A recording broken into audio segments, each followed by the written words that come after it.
Igual voy a tratar de ser corta.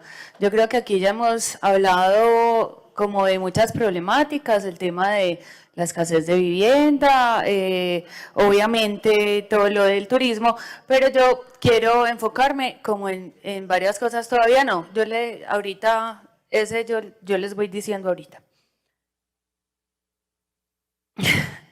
Entonces, lo primero es que tenemos que tener en claro que Medellín ha sido una ciudad que ha aumentado exponencialmente el tema turístico en comparación a otras ciudades, inclusive si tenemos en cuenta Cartagena, hemos aumentado en porcentaje más el nivel de turismo.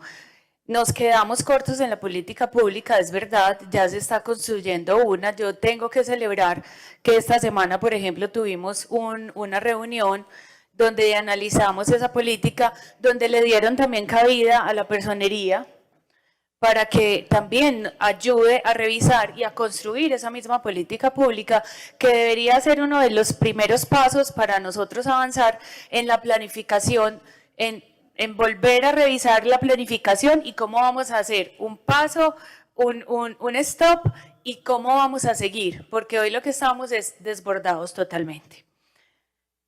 Hay que tener en cuenta en esa política pública que nosotros en la misma Secretaría de Turismo tenemos problemáticas, ¿cierto? Porque hoy la Secretaría de Turismo está planteada más que todo es para el fomento de Medellín como una marca.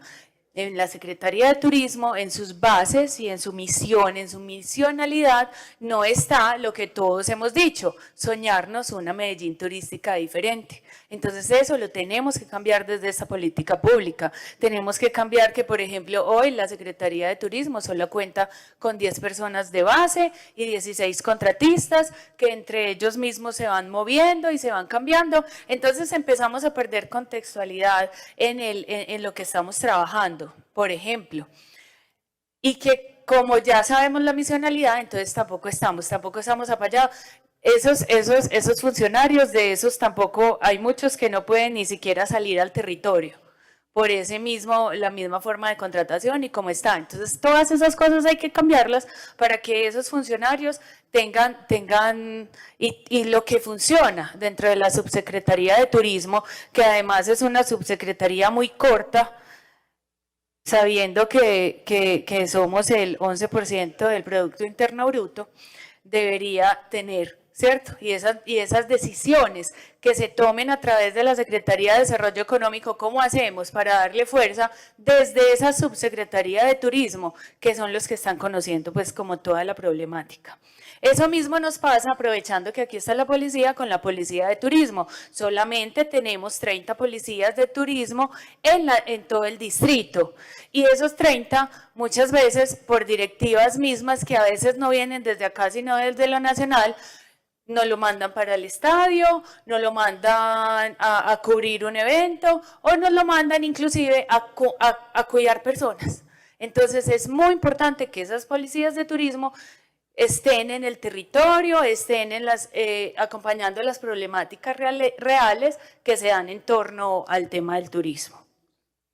Ya hemos hablado entonces también, tenemos que hacer en esa política que se está escribiendo, cómo vamos a juntar el empresariado, la universidad y la administración para seguir construyendo todo el tema del turismo. Se nos vienen unos retos y aquí ya lo han hablado, hemos hablado del POT, de usar esas herramientas que el mismo POT nos creó y no hicimos, el PAU, los planes ambientales urbanísticos, pero también los PAALES, que también se quedaron en nada. Tenemos que revisar ese POT donde tengamos unas declaraciones de zonas de interés turístico, y eso no sería solo por comunas, sino también por zonas específicas donde podamos hacer esas intervenciones y esos desarrollos comerciales, esos desarrollos de vivienda turística, donde no afectemos al residente, porque eso es lo que está pasando hoy en Medellín. No tenemos un turismo sostenible y en parte es porque nos falta todo. Hablamos también, Alfredo habló de la gentrificación administrativa.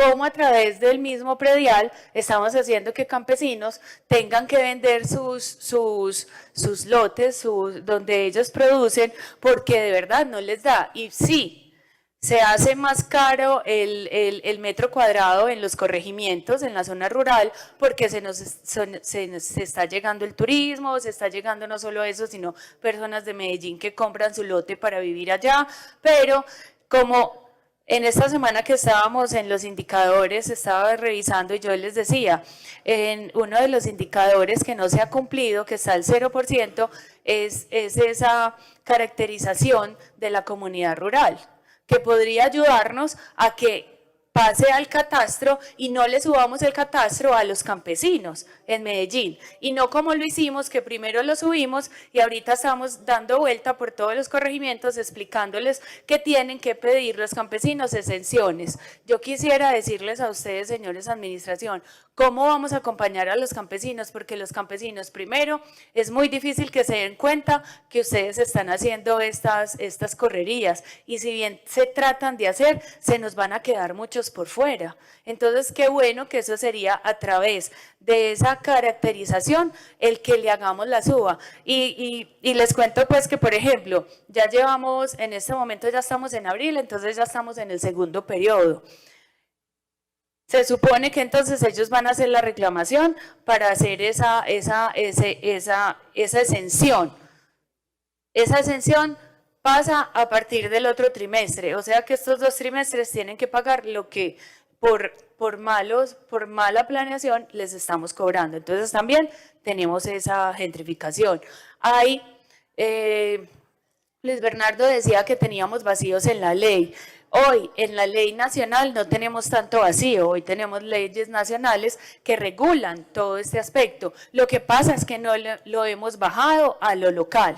Eso es lo que nos está faltando. Lo que nos está faltando es bajar la ley nacional a la local y además una transversalidad para que esa ley se cumpla. Entonces, más o menos les voy a explicar por encima el aspecto legal del arrendamiento de vivienda a través de las plataformas digitales. Ahora sí me lo pueden pasar. Tenemos un registro nacional de turismo que en resumen es que todas las personas que ejerzan estas labores tienen que tener un registro nacional del turismo, pero a su vez, siguiente Esteban, pero a su vez tenemos el artículo de la obligación de los administradores de propiedad horizontal que le tienen que pasar a la Superintendencia de Industria y Comercio cuáles son, según sus reglamentos de propiedad horizontal, cuáles cumplen para poder hacer ese arrendamiento por plataformas menor de 30 días. Entonces ahí está otro, sigamos. Tenemos la ley 2068 y el decreto 1836, que habla de los anfitriones que tienen que tener registros de turismos. Nosotros hemos acompañado operativos donde nos damos cuenta que en unidades residenciales encontramos arrendamiento por este tipo de plataformas. Cuando les revisamos, inclusive fue muy chistoso, mientras hacíamos los de abajo, el primero que habíamos visitado sacó el registro de turismo porque se sacan una hora sin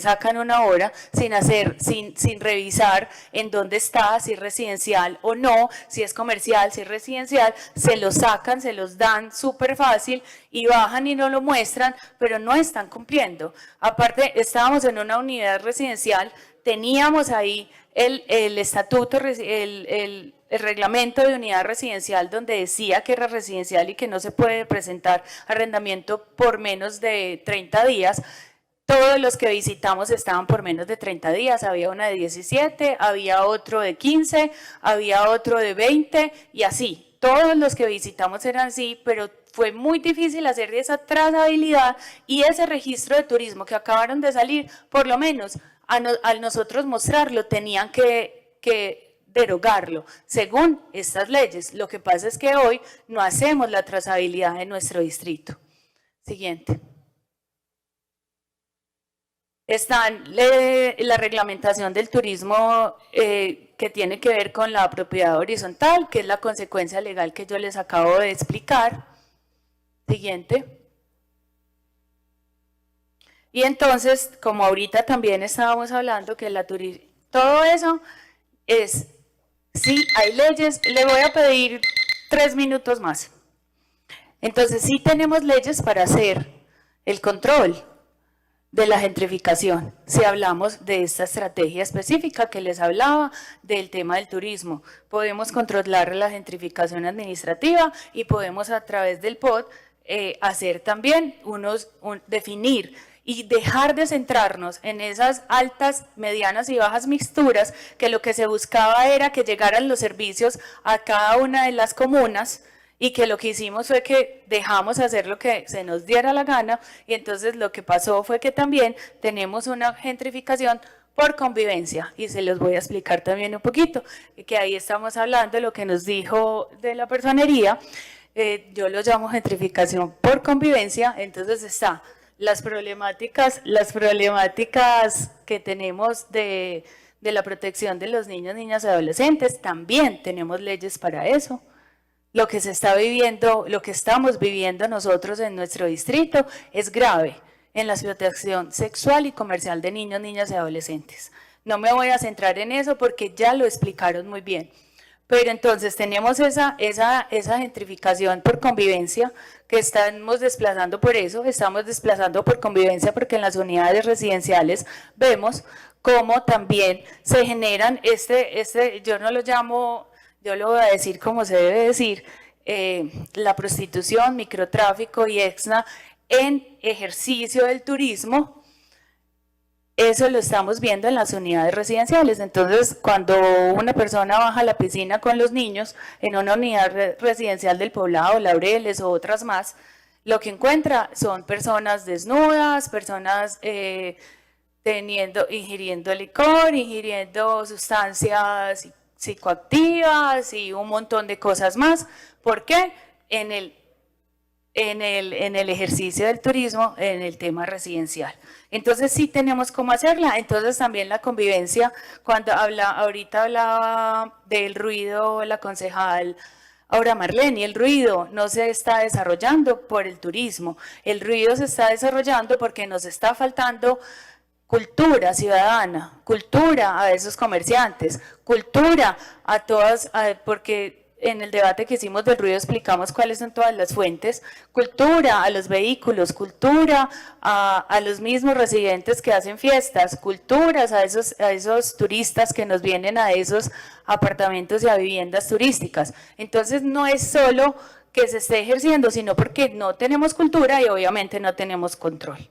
Entonces más o menos, y bueno, solamente me falta por decir que ya lo había mencionado también, para hacer ese control dentro de los territorios, también podríamos beneficiar utilizar esta ley donde tenemos la vivienda de interés cultural, que ya se ha hecho en el distrito, ya voy a cerrar, en el distrito se ha hecho en San Antonio en Prado, lo podemos hacer en otros barrios, lo podemos hacer en otras comunas, y eso nos ayudaría a conservar patrimonios culturales, los sastres, los zapateros, los montallantas, las personas que han vivido ahí mucho tiempo, cuidarlas. Con este tema de la vivienda cultural les protegemos que no les suban esos servicios, que incluso no cambiemos de estrato. Cuando vivimos en Manila y hemos sido toda la vida estrato 2 o estrato 3,